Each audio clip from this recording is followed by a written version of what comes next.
Imagina isso. Beleza. Tá ligado aqui, né?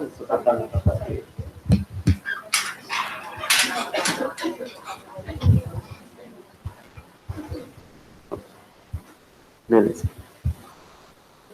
Boa tarde, pessoal. Meu nome é André, sou R4 aqui em termos de intensiva. Hoje eu vou apresentar a minha revisão sobre indicação e condução na terapia de substituição renal em pacientes graves. Se o computador permitir. Pronto. Eu dividi essa aula em duas partes. A primeira parte é mais teórica a respeito da indicação, do timing, da modalidade de diálise. E a segunda parte é mais prática, falando a respeito do acesso, dos tipos de diálise e como conduzir elas na UTI. O Pedro mandou recentemente no grupo do WhatsApp um vídeo da Camilinha falando mais ou menos dessa parte prática. Eu queria só ter uma ideia de quantos de vocês assistiram para saber mais ou menos o ritmo da aula, se tem que dar mais importância ou não para essa parte prática. A maioria assistiu? O Pedro mandou pro WhatsApp da Camilinha. Acho que a maioria viu alguma coisa, mas tá bom. Beleza.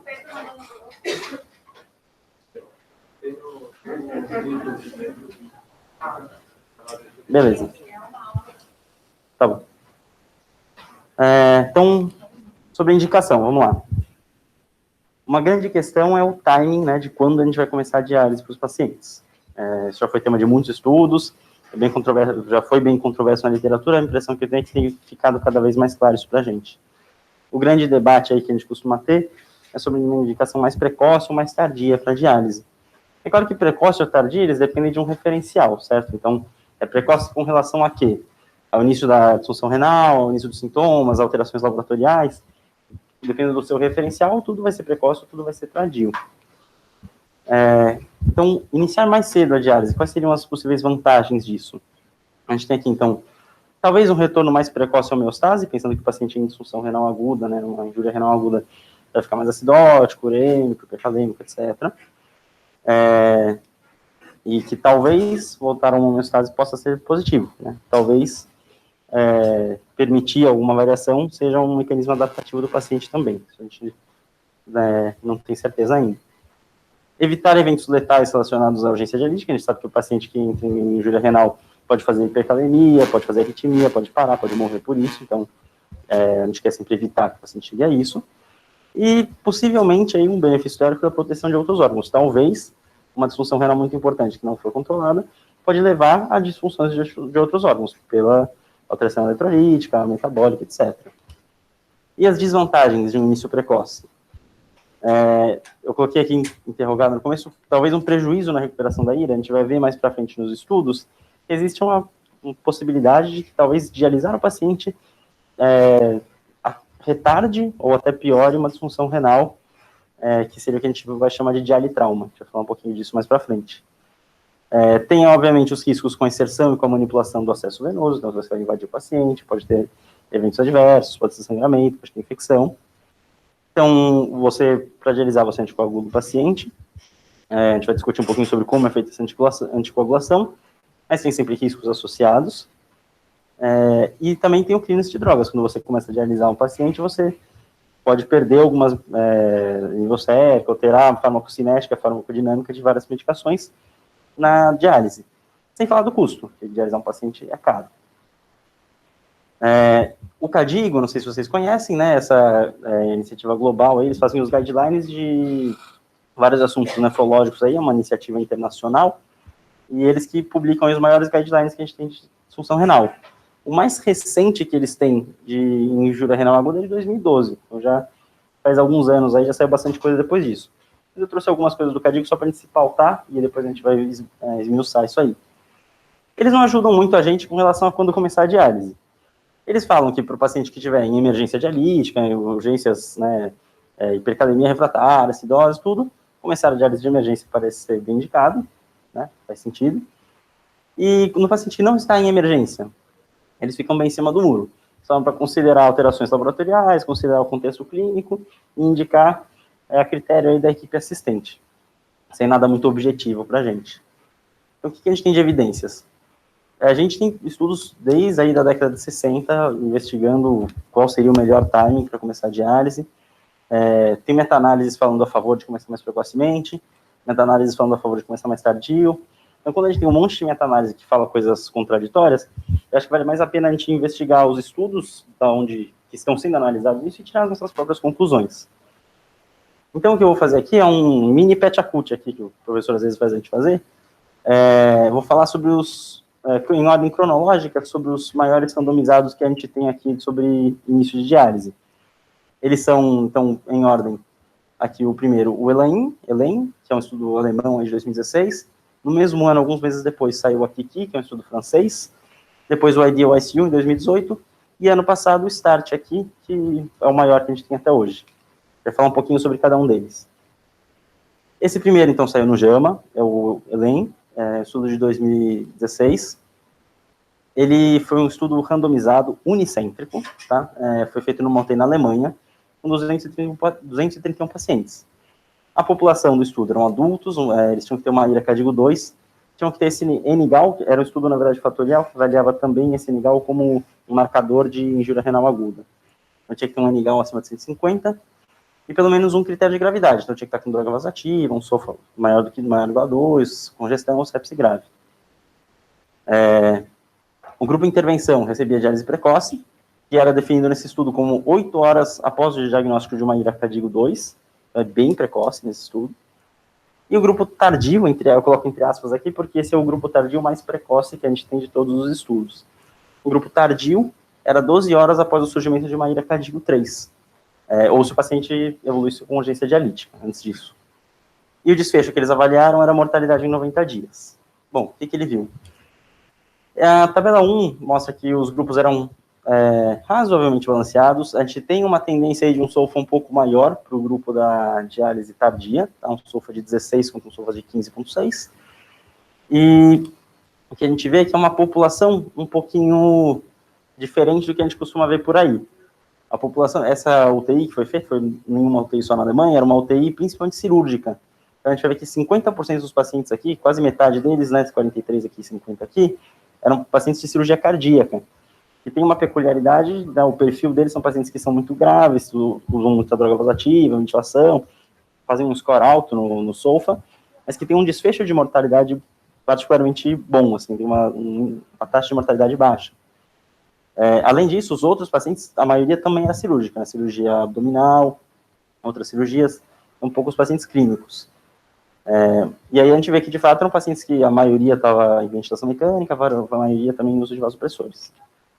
Eu trouxe aqui o Kaplan-Meier do estudo, e eles, então, viram uma diferença estatística. O grupo de diálise precoce teve uma mortalidade aqui menor do que o grupo de diálise tardia, com um P significativo. O que a gente pode tirar desse estudo? Só para a gente ficar na mente quando a gente for avaliar os próximos. Acho que eles usaram uma população, um perfil bem específico, né, de população. Eles foram um estudo unicêntrico, e a gente tem que sempre lembrar que estudos unicêntricos são difíceis a gente ter uma validade externa. Que nem os estudos, por exemplo, de controle glicêmico da doutora Vandenberg, né, que só ela consegue aqueles resultados, quando a gente vai tentar fazer um controle em outros lugares, nunca se conseguiu algo assim. Então, acho que é algo a se pensar. O índice de fragilidade de estudo é 3. A gente vai ter aula aí com o Bruno de estatística ao longo do ano e tudo, mas para quem nunca viu o índice de fragilidade, basicamente assim, quantos pacientes você teria que, se você mudasse o desfecho deles, quantos pacientes se tornariam seu estudo neutro? Então, se 3 pacientes desse estudo de 231 do grupo precoce, se 3 deles tivessem falecido antes dos 90 dias, esse estudo seria neutro. Tá? Então, isso é um estudo bastante frágil. Né? E foi um N razoavelmente pequeno. Deixa eu ver que a gente tem estudos maiores mais para frente. Tá bom. Então, esse é o ELAIN, o primeiro que saiu, e levantou essa pulga aí de que, poxa, será que a diálise mais precocemente seria uma coisa boa? O que a gente tem? Poucos meses depois, o New England saiu o AKIKI, lá em 2016 mesmo. O AKIKI, ele é um estudo multicêntrico, foi feito em 31 UTIs na França, com um N um pouco maior, de 620 pacientes, e uma população aqui, então, que eram adultos, né, na UTI, graves, recebendo ventilação mecânica invasiva, droga vasoativa, com uma IRA CADIGO 3, e sem critérios de urgência dialítica. O grupo de intervenção, a diálise precoce, nesse caso, eram 6 horas após a IRA CADIGO 3. Só para lembrar um pouquinho, esse é quase que o grupo tardio do ELAIN, que eram 12 horas após IRA CADIGO 3, né? E aqui estaria como grupo precoce.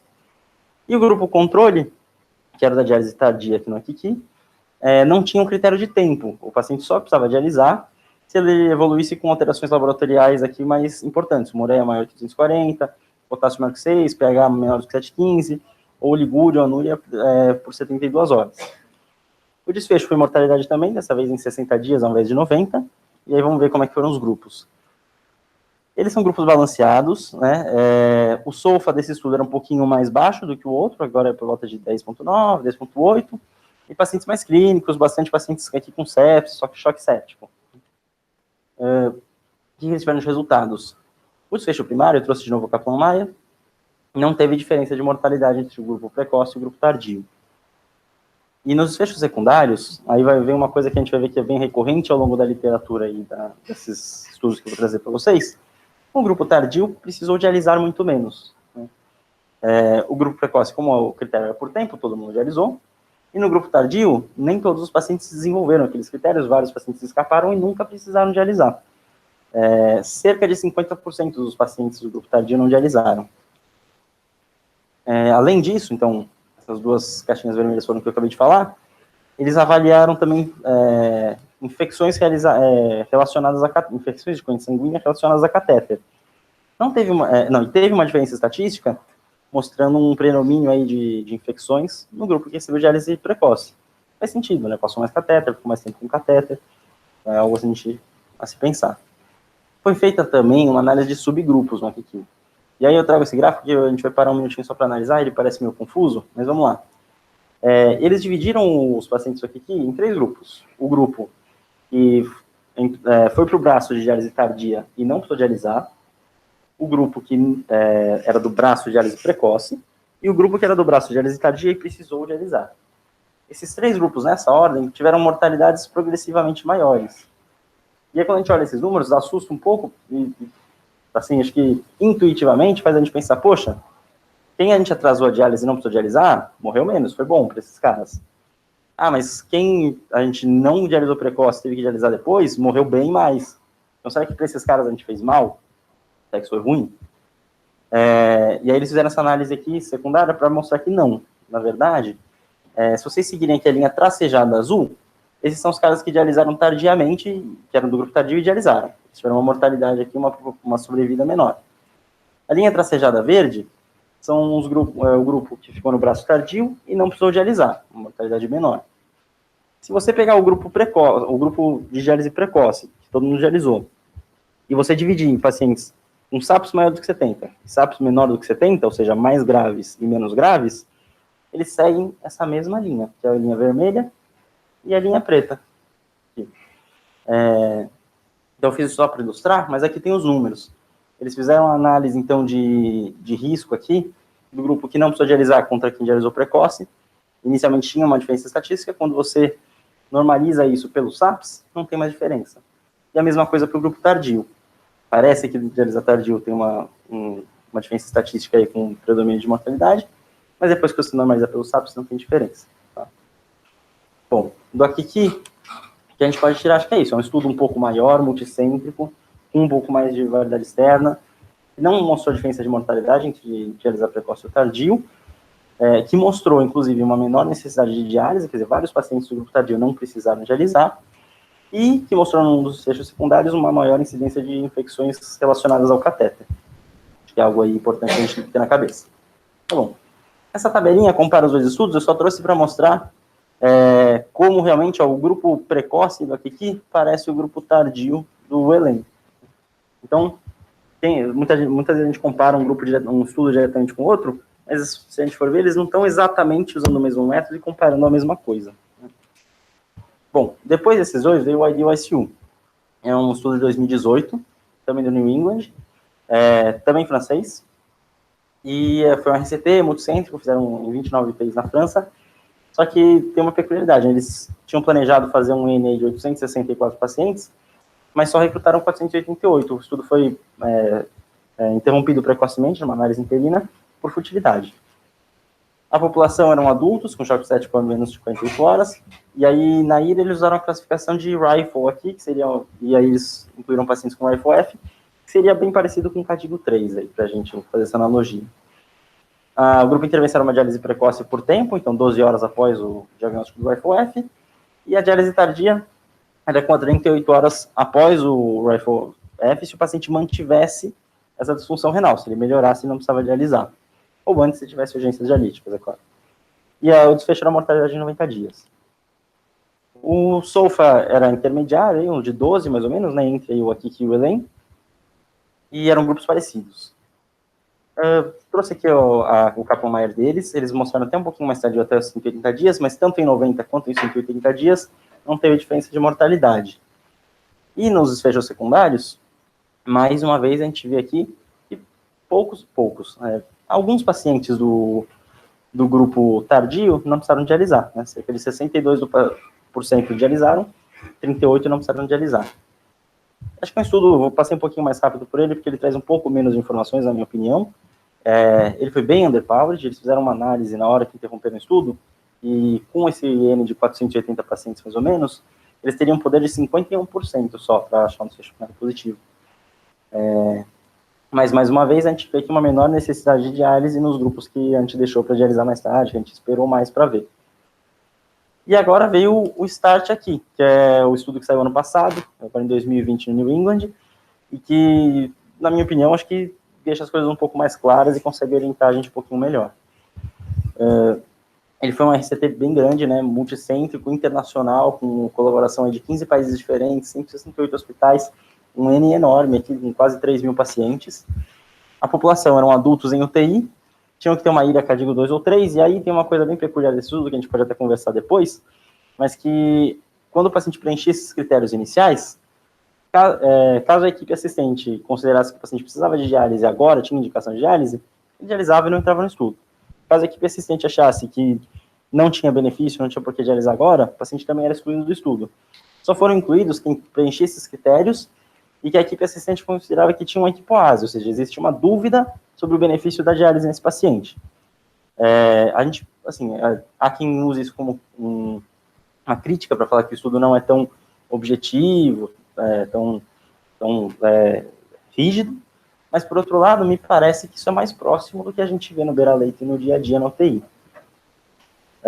O grupo intervenção recebia diálise precoce, e isso era, então, até 12 horas após a randomização, e o grupo controle recebia diálise tardia, que ficava a critério da equipe assistente.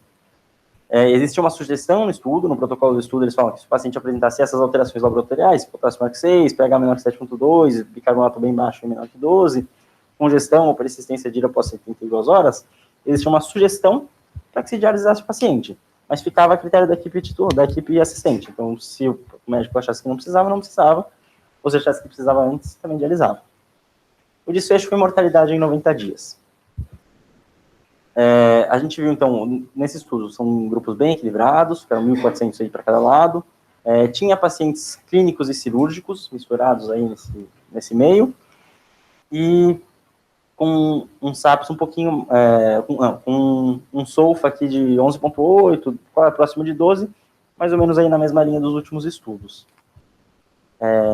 Eu peguei essa tabela aqui do suplemento, que mostra como que ficou cada grupo de paciente na hora da indicação. Acho que isso aqui é interessante para a gente ver como que evolui o paciente que você deixa mais tempo aí sem dialisar, de que forma que ele chega na hora da diálise, né? A gente vê que o grupo tardio deles dialisou mais tarde mesmo, foram, em média, aí, 30 horas depois da randomização, contra 4 horas o grupo precoce. O balanço hídrico, é claro, fica mais positivo. Você deixa o paciente mais tempo aguardando, ele vai ficando olímpico, anúrico, e o balanço foi positivando. Então, o grupo tardio já estavam 6 litros positivos aí na hora que foi dialisar contra o grupo precoce. A ureia vai subindo, eles tinham aí uma ureia, esse aqui é o Blood Urea Nitrogen, que é a unidade, a ureia que eles usam em outros países, nos Estados Unidos e tal. Para converter isso para a nossa ureia, na unidade que a gente usa aqui no HC, é mais ou menos 3 vezes esse número. Então, a ureia chegou mais ou menos a 250, 260 aqui no grupo tardio. E o SOFA dos pacientes que dialisaram mais tarde, então se dialisa um paciente um pouco mais grave, com SOFA maior, aí de 12 mais ou menos. Tá? Então, será que isso fez os pacientes morrerem mais? Não. O desfecho primário não teve diferença estatística. E, avaliando os desfechos secundários, novamente, a gente vê o quê? Menos pacientes precisaram dialisar no grupo tardio. Então, quase 40% aí dos pacientes não precisaram de diálise em nenhum momento quando você deixou tudo tardio. Outra coisa que a gente vê nos desfechos secundários, que aí é interessante, que eu tinha falado mais cedo ali sobre o dialitrauma e tal, os pacientes que ficaram no grupo tardio, eles tiveram menor dependência de diálise após 90 dias. O que isso pode sugerir é que talvez você dialisar o paciente precoce, você retarde aí a recuperação daí, ou até induza alguma disfunção renal. E com relação a eventos adversos, houve uma prevalência aí maior de eventos adversos nos pacientes que dialisaram precoce. A maioria eram eventos adversos menores aí, e não teve diferença estatística em eventos adversos graves, mas a gente vê que numericamente os pacientes de diálise precoce tiveram mais pneumotórax, tiveram mais infecção de corrente sanguínea, né? Então, me parece realmente que tem uma diferença aí importante. O que a gente pode tirar, então, do START? Me parece que agora, com esse N maior, depois de todos esses estudos, não parece ter muito benefício mesmo de fazer uma diálise mais precoce, né? Pensando aí em precoce como horas após o diagnóstico de uma IRA, aí, que eu digo 2, que eu digo 3. Existe uma lesão renal induzida pela diálise? Talvez, acho que é um desfecho secundário desse estudo, acho que não dá pra gente bater o martelo, dizer isso com certeza, mas acho que deixa essa pulga atrás da orelha aí, algo que pode ser estudado melhor. Eventos adversos parecem realmente ser mais prevalentes quando você invade mais, manipula mais, faz mais coisas com o paciente, e tá para sair, né, eles ainda vão fazer uma análise de custos do START, que ainda não foi divulgada, mas que eu acho que vai ser interessante a gente ver. Eu acho que, me parece que o grupo de diálise tardia, por você não ter que dialisar tantos pacientes, me parece mais custo-benefício, mas a gente vai ter que aguardar esses dados. E com relação à suspensão da diálise, quando que a gente pode parar de dialisar um paciente? O Cadigo, mais uma vez, não ajuda muita coisa. Ele diz pra gente que quando você não precisar mais dialisar e o rim estiver melhor, você pode parar de dialisar. Bom, o que a gente pode tirar dos estudos que a gente viu? Os critérios de suspensão de diálise foram esses aqui, eu trouxe dos 4 que a gente avaliou.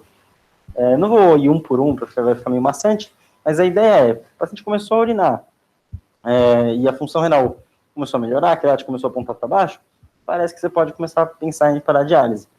O corte aí, mais ou menos, que eles usavam é por volta de 500 a 1000 ml em 24 horas para quem estava sem diurético, e algo próximo de 2 litros para quem estava com um estímulo de diurético, tá?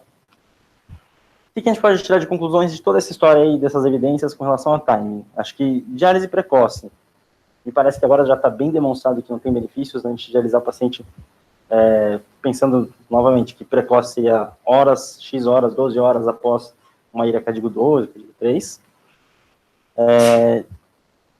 Deixar os pacientes para dialisar um pouco mais tarde evita, talvez, dialisar pacientes que não precisariam. E me parece que isso, especialmente para esses pacientes, é algo benéfico. Fica aí a questão, o que é precoce, o que é tardio demais? Acho que, por definição, precoce é ruim, né? É muito cedo. E tardio, por definição, é muito tarde. Acho que a gente tem que achar o timing correto de indicar diálise, né? Nem precoce, nem tardio. E me parece que com esses dados aí desses estudos, a gente consegue ter uma ideia um pouco melhor do que seria isso, né? Minha impressão seria no momento em que o manejo clínico desse paciente já não está mais sendo possível, e não necessariamente uma questão aí de horas ou de algo tão definido aí por tempo. O término da terapia, acho que, colocando de forma bem simples, acho que quando começar a ter retorno da diurese e melhora da função renal, mais ou menos naqueles cortes que a gente conversou, tentar para se o paciente está usando diurético ou não. E outra coisa que, assim, eu acho importante ressaltar, que é considerar a logística da sua instituição. Isso não vai estar em nenhum estudo, isso não vai ter evidências, mas você precisa sempre levar em conta. Cara, assim, quantas diálises você já tem funcionando na sua UTI? Você tem técnicos, tem enfermeira para tocar tudo isso? Você tem como ligar mais uma diálise sem baixar o nível de cuidado aí com os outros pacientes? É difícil a gente avaliar isso em estudos, mas é algo que no dia a dia, no beira-leito, a gente precisa levar em consideração. Porque é uma coisa realmente que altera o cuidado dos pacientes. Bom, sobre modalidade agora. A gente tem, então, diálise contínua, intermitente, e quando eu falo intermitente no contexto de UTI, eu estou falando de SLED, não sei quem aqui já ouviu falar de SLED, mas SLED é uma sigla para Sustained Low Efficiency Dialysis. A ideia é que é uma diálise um pouco mais lenta do que a diálise tradicional intermitente que os pacientes fazem, que a gente chama de clássica, né, que eles fazem lá na salinha. E a diálise contínua é uma diálise menos eficiente ainda e que fica continuamente, aí, por 24 horas ou mais tempo. E sobre modalidade ainda, se você for optar por fazer uma terapia substitutiva renal contínua, você ainda pode fazer hemodiálise, hemofiltração ou hemodiafiltração. A gente vai falar um pouquinho sobre tudo isso. Eu trouxe aqui uma foto das máquinas mais comuns que a gente tem atualmente no HC. Essa é a Multifiltrate, para diálise contínua, e aqui é a Genius para intermitente, para slide. O que a gente sabe? Então, qual que é a diferença desses dois métodos?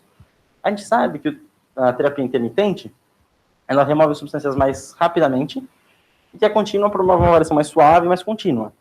Esse gráfico aqui, a barrinha preta é quem faz a diálise contínua, e a barrinha branca é quem faz a diálise intermitente. Ele está mostrando o clearance de ureia nesses pacientes. Aqui, o primeiro par aqui, é quantas horas o paciente faz de diálise no dia. A diálise contínua faz bem mais horas, é claro. O gráfico do meio mostra a velocidade da depuração da ureia. A diálise intermitente é muito mais rápida do que a diálise contínua. E aqui, se você multiplicar a velocidade pelo tempo de terapia, você vai ter o clearance total da ureia. Você vê que num dia fica muito parecido quanto você consegue tirar de um paciente, tanto no método intermitente quanto no contínuo. A diferença é em quanto tempo você vai fazer isso, basicamente. Tá? O que a gente tem de evidências, então, para escolher a modalidade de diálise? Não tem muita coisa. Eu trouxe esse estudo aqui francês também, os franceses aparentemente gostam de estudar bastante IRA, do Dr. Visonneau. Foi um estudo randomizado, multicêntrico, aí, em 21 UTIs francesas, foram 359 pacientes. A população do estudo eram pacientes com uma IRA, com uma creatinina 3,5, ureia 216, com indicação de diálise, e que estavam em disfunção de múltiplos órgãos sistêmicos. Eles usavam como escala para avaliar a disfunção dos pacientes, o LOD, né, Logistic Organ Dysfunction. É mais ou menos um SOFA que eles usam lá, basicamente a mesma informação que ele traz para a gente. Os pacientes do grupo de intervenção faziam diálise contínua, uma hemodiafiltração, e os pacientes do grupo controle faziam diálise intermitente. O desfecho era sobrevivência em 60 dias. Os dois grupos, então, eram bem semelhantes. Eu trouxe aqui os SAPs junto com o LOD, para a gente ter uma ideia. O LOD médio dos pacientes era de 10, isso se traduziu em um SAPs de 64, 65, então uma mortalidade aí elevada, pacientes bem graves. A maioria aí com catecolamina, com droga vasoativa, e a maioria com ventilação mecânica. Tá? Nesse estudo era permitido o crossover, que acho que é relevante quando a gente está comparando os dois métodos, né, isso é importante, mas foi um crossover baixo, foi 6%, e a maioria até foram de estar contínua para intermitente. Principalmente eles relatam por motivos de questão de anticoagulação. Tá? Aqui é do desfecho primário, o Kaplan-Meier não abriu, então não teve diferença em mortalidade entre os dois grupos. E em eventos adversos, o que a gente viu mais foi hipotermia no grupo que fez, inclusive, diálise contínua. Né? E aí, eles têm um relato interessante no estudo, que eles falam que ao longo do estudo, a taxa de mortalidade, de sobrevivência, na verdade assim, a taxa de sobrevivência do grupo intermitente foi subindo. Então começou que parecia que ia dar um desfecho diferente, ia dar diferença estatística, e aí a mortalidade foi melhorando no grupo intermitente, de forma que no final não deu diferença. Por que isso aconteceu? Eles levantam algumas hipóteses. Eles falam que ao longo do estudo eles perceberam que as instituições foram se adaptando ao uso da diálise intermitente nesses pacientes mais graves. Eles foram aprendendo a dialisar esses pacientes de forma intermitente. No começo, a frequência da diálise intermitente eles faziam dia sim, dia não, com uma frequência menor. E aí, mais para o final do estudo, essa frequência foi ficando mais intensa. Então, quando eles dialisavam um paciente intermitente, eles faziam todos os dias nos primeiros 8 dias. Outras coisas, eles tinham um protocolo aí, que era estabelecido desde o começo do estudo, para tentar minimizar a instabilidade hemodinâmica no paciente que fazia diálise intermitente. Para fazer isso, eles orientavam, então, fazer um perfil de sódio, então deixar um sódio mais concentrado no começo, baixar a temperatura do banho na diálise intermitente. Tudo isso são, mandracarias, digamos, entre aspas, que ajudam a manter a estabilidade do paciente que faz diálise intermitente. Então a gente viu que não teve diferença de mortalidade, mas tem uma série de coisas que você tem que fazer para conseguir dialisar de forma intermitente esse paciente, que não é todo centro que sabe ou que consegue, né, que pode fazer. E subgrupos, né? A gente não tem muitos estudos randomizados, evidências muito boas nisso, mas existem racionais aí fisiopatológicos que orientam a gente um pouco para o uso de uma diálise ou outra em alguns subgrupos. Pacientes com intoxicação, parece que faz mais sentido você fazer uma diálise intermitente, uma vez que a gente já conversou aqui, que a diálise intermitente vai ter um clearance mais rápido de substâncias. Se está dialisando para eliminar alguma substância, faz mais sentido você eliminá-la mais rapidamente. Pacientes neurocríticos e com insuficiência hepática aguda, parece que pode ter um benefício na diálise contínua. Por quê? Quando você tem, mais uma vez, como você tem um clearance mais rápido de ureia na diálise intermitente, você pode criar um desbalanço osmótico aqui muito grande. Isso aqui é uma representação gráfica, então aqui seria o capilar passando no sistema nervoso central, aqui seria o interstício e aqui as células do sistema nervoso central. Conforme você vai ligando a diálise intermitente, você vai tirando a ureia do sangue, você vai puxando a ureia aqui do interstício, e então a osmolaridade do sangue baixa muito rapidamente, a ureia vai sendo roubada do interstício, mas o cérebro vai preenchendo essa ureia daqui também, então fica uma osmolaridade maior no interstício do que no sangue, e isso faz com que tenda a fluir mais água em direção ao interstício e ao sistema nervoso central. Então, dessa forma, você pode aumentar o edema cerebral com uma diálise intermitente em que o clearance da ureia é muito rápido. Além disso, o desbalanço de bicarbonato muito rápido também pode induzir esse edema cerebral.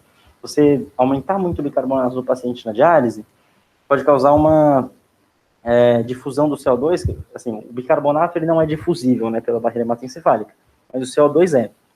Então, se você aumentar muito a concentração do bicarbonato aqui nesses capilares, ele vai reagir com a água, com um pH elevado, com um pH mais baixo, né, com mais hidrogênios, e transformar em H2O mais CO2. Esse CO2 pode se difundir facilmente para o cérebro e para o intestino, causar um aumento da acidose dentro aqui do citosol, e isso pode estimular a quebra de proteínas e aumento da osmolaridade lá dentro do cérebro. Então, isso pode causar uma maior osmolaridade e um desvio de água, um fluxo de água aqui para dentro, e aumentar também a hipertensão intracraniana. Tudo isso, mais uma vez, fisiologia, racional fisiopatológico, a gente não tem muitas evidências randomizadas sobre isso, mas é nisso que a gente se baseia. E aqui a gente tem um relato de um paciente, então, que tem uma lesão no sistema nervoso central, e aí eles mapearam aqui a pressão arterial média, né, a PM do paciente, e a pressão intracraniana do paciente ao longo da terapia dialítica. E aqui é a curva de quando ele fez uma diálise contínua, e aqui uma diálise intermitente. A gente vê que o paciente em diálise contínua, conforme a PM vai subindo, a pressão intracraniana ela se mantém razoavelmente constante. Enquanto que no paciente que está fazendo a intermitente, quando a PM sobe, a pressão intracraniana sobe junto. A gente sabe que no cérebro a gente tem mecanismos de regulação de fluxo de pressão intracraniana, de forma que o nosso corpo tende a evitar desbalanços pressóricos muito grandes dentro do cérebro. E o que isso aqui mostra pra gente, que na diálise intermitente, talvez a gente perca um pouquinho do nosso sistema de defesa e de regulação da pressão intracraniana. Tá? Bom, então, com relação à mortalidade, terapia contínua contra terapia intermitente, o que a gente tem? Poucas evidências, mas tem alguns subgrupos que talvez se beneficiem mais de um ou de outro modo. Pacientes com intoxicação exógena, com uma hipercalemia refratária que você quer baixar rápido o potássio, talvez faça mais sentido você fazer uma terapia intermitente. Pacientes neurocríticos, com insuficiência hepática, que a gente está com medo aí de aumentar a hipertensão intracraniana, talvez faça mais sentido fazer uma terapia contínua. Pacientes com instabilidade hemodinâmica, porque assim, diferente com uma interrogação e um asterisco, porque assim, a gente tem aquele estudo do Dr. Visionot, que mostra que talvez não tenha diferença, mas mais uma vez, depende do seu centro, depende de como você sabe fazer a diálise. Aqui no HC, por exemplo, a gente tem algumas limitações que impedem que a gente faça aquilo que a gente viu naquele estudo. Perfil de sódio a gente não consegue fazer na nossa máquina, o banho raramente vem na temperatura que eles descrevem ali no estudo, então, são coisas a se pensar, e é por isso que na maior parte das vezes, quando o paciente está muito instável, aqui no HC a gente faz terapia contínua. E disnatremias importantes, isso aí é uma peculiaridade aqui do HC, que a nossa máquina, eu vou falar mais adiante para frente, ela tem um sódio fixo no banho. Então, se o paciente estiver muito disnatrêmico, vai ter uma variação muito rápida e muito grande do sódio, e aí vale mais a pena talvez fazer contínuo. Então tá bom, uma vez que você optou por fazer terapia contínua no seu paciente, você pode fazer hemodiálise, hemofiltração e hemodiafiltração. O que são, como vivem, onde fazem, o que fazem, o que é isso? Aqui é um esquema básico de como funciona a diálise. Tem um catéter aqui na veia jugular, você tem uma via arterial, por curiosidade, a via arterial chama arterial porque quando eles inventaram a diálise lá atrás, não tinham as bombas para fazer o sangue circular, e você puxava o sangue de fato de uma artéria e devolvia numa veia. Por isso que é a via arterial. Na ECMO é o contrário, a via arterial volta e a via venosa vai. Então a via arterial vem aqui, a gente tem uma bomba que é a bomba do sangue, que vai puxar o sangue para a máquina, e aqui para frente vai empurrar ele para o capilar. Antes do capilar, você tem uma entrada sempre, que é onde você pode colocar um fluido de reposição, caso você esteja fazendo hemofiltração. Aí o sangue vai passar pelos capilares, e o sangue passa por dentro dos capilares, e ao redor dele ele pode ser banhado pelo dialisato. Se você estiver fazendo uma hemodiálise, vai conectar aqui. Essa outra tampinha aqui no filtro é o efluente. Quer você esteja fazendo diálise ou filtração, ele vai estar sempre conectado, porque é por aqui que sai a UF, que sai tudo que você está tirando aí dos capilares aí do sangue. E aí, uma vez que o sangue passou pelos capilares, ele vai voltar pela via venosa. Também tem uma opção de você colocar o fluido de reposição pós-filtro, você pode colocar ou depois ou antes do filtro, e aí você devolve o sangue para o paciente. Beleza. Como que funciona a diálise e a hemofiltração? A hemodiálise funciona pelo princípio da difusão, certo? Você tem dois líquidos passando um do lado do outro, e uma membrana semipermeável no meio, o soluto e algum soluto, ele tende a se equilibrar, certo? Entre os dois líquidos. A gente corre o banho da diálise, o dialisato, sempre em contracorrente com o sangue que está chegando, de forma que você tente sempre manter o maior gradiente de diferença de concentração ao longo de todo o filtro. Se você corresse o sangue e o dialisato no mesmo sentido, uma hora eles iam chegar em equilíbrio e você ia perder parte da sua eficiência da diálise aí do meio para o final, mais para o final do filtro. Fazendo em contracorrente, você chega aqui com o dialisato menos concentrado, aqui onde o sangue também está menos concentrado, então ainda tem algum gradiente.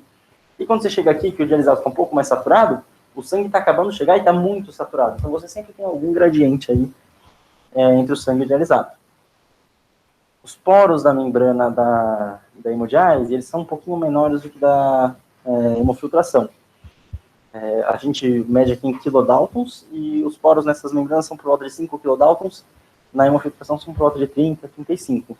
Por isso, na hemofiltração, você consegue tirar substâncias um pouquinho maiores, de um tamanho molecular um pouco maior. Isso implica, então, que às vezes você consegue filtrar um pouco mais, acaba saindo um pouco mais da hemofiltração, interleucinas, alguns antibióticos, algumas medicações maiores, que não necessariamente passam na diálise. Agora, se isso vai ter repercussão clínica para o seu paciente ou não, a gente não tem evidências até hoje para falar a respeito disso. Tá?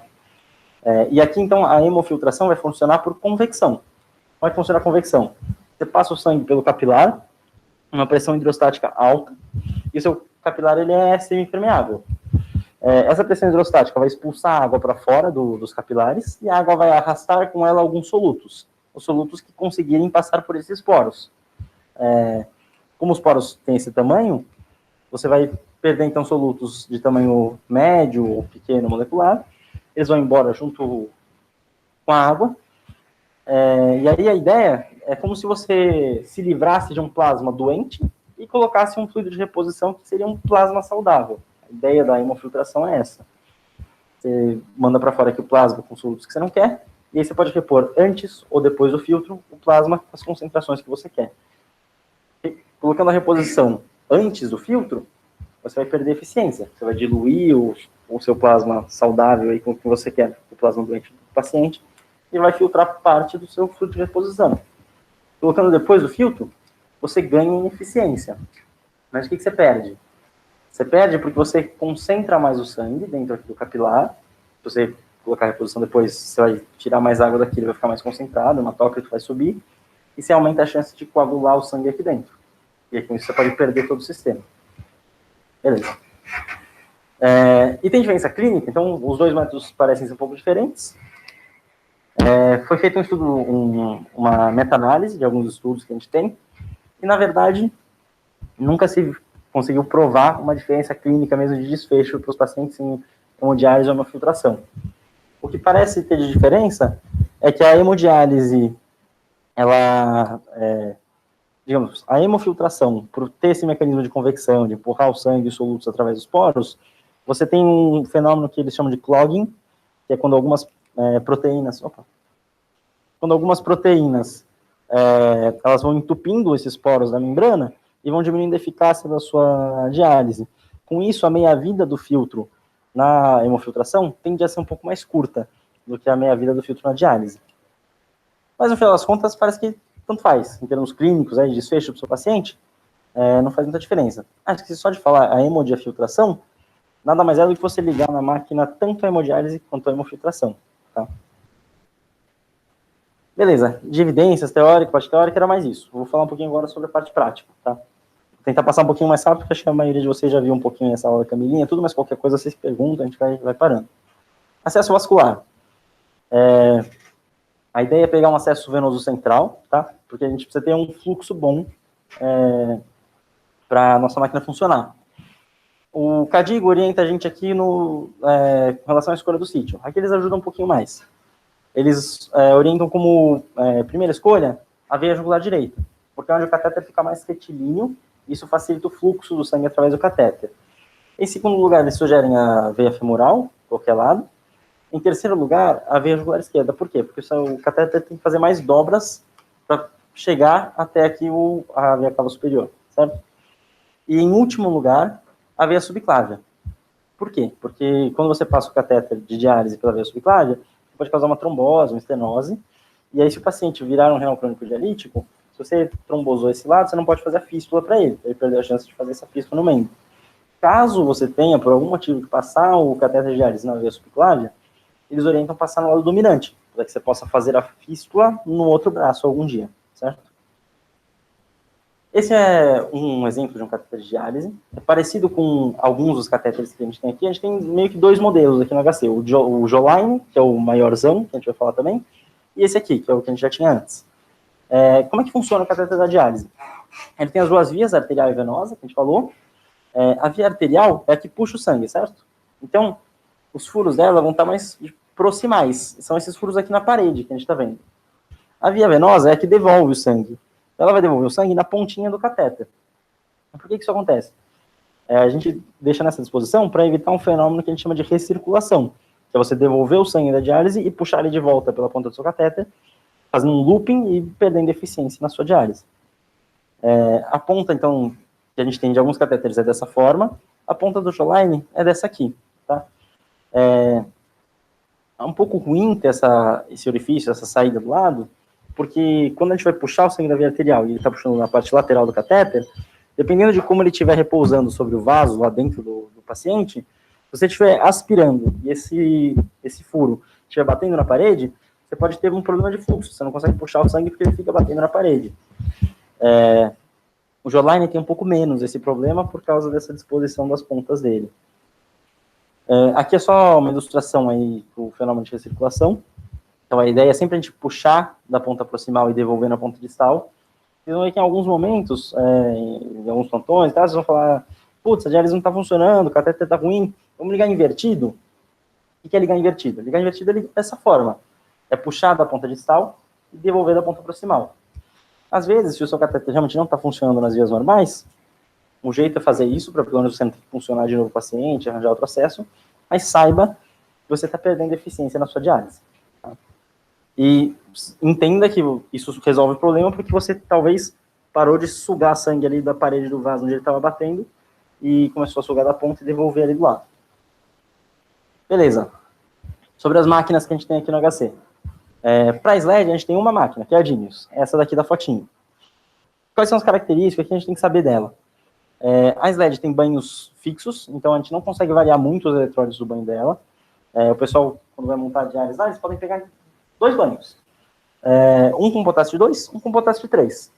Mas o banho sempre vai ter um sódio de 138, um cloro de 107 e um bicarbonato de 32,5. Isso é em mEq por litro. Tá? O banho vai ter sempre 90 litros e vai ficar nesse aquário aqui embaixo. Aqui. Vai vir com o banho inteiro pronto. A SLED só tem um alarme de pressão que vai medir em P2. A gente vai falar um pouquinho sobre essas monitorizações de pressão um pouquinho mais para frente. E tem uma bomba única para o fluxo de sangue de dialisato. Aqui nessa bomba, vocês veem que de um lado passa o sangue e do outro lado passa o dialisato. Então você só consegue dar o mesmo fluxo para as duas coisas. Você não consegue manipular e fazer fluxos diferentes.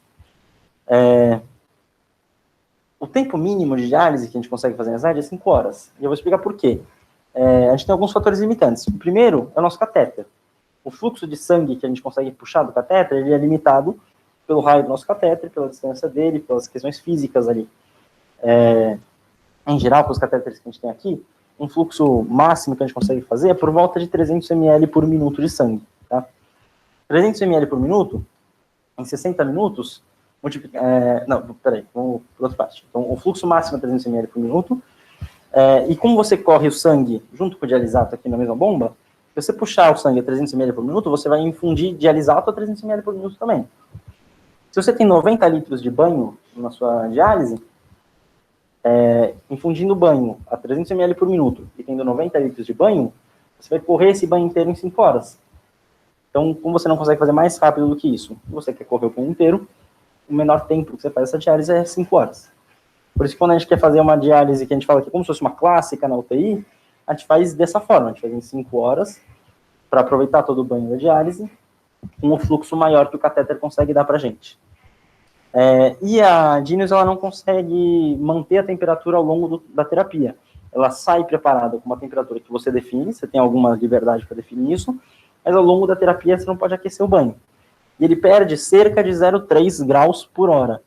Então, se você começou a sua diálise com 37 graus, você fez uma terapia aí para 6 horas, ela vai terminar a diálise com mais ou menos 35 graus. Né? Isso pode ter influência aí na estabilidade hemodinâmica do seu paciente.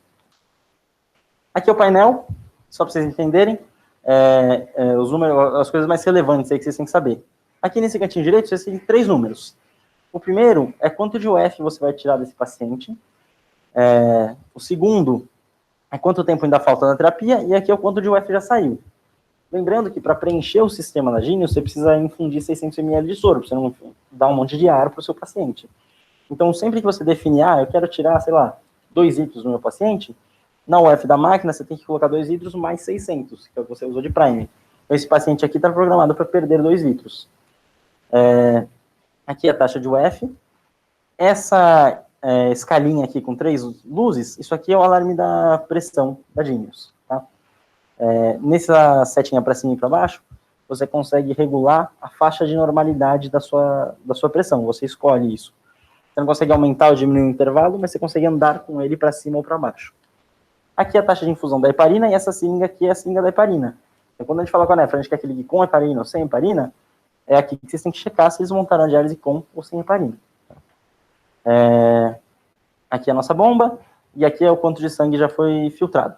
Tá? Aqui é o segundo rolete que tem na máquina da Genius. Esse aqui é o rolete da UF. Ele está ligado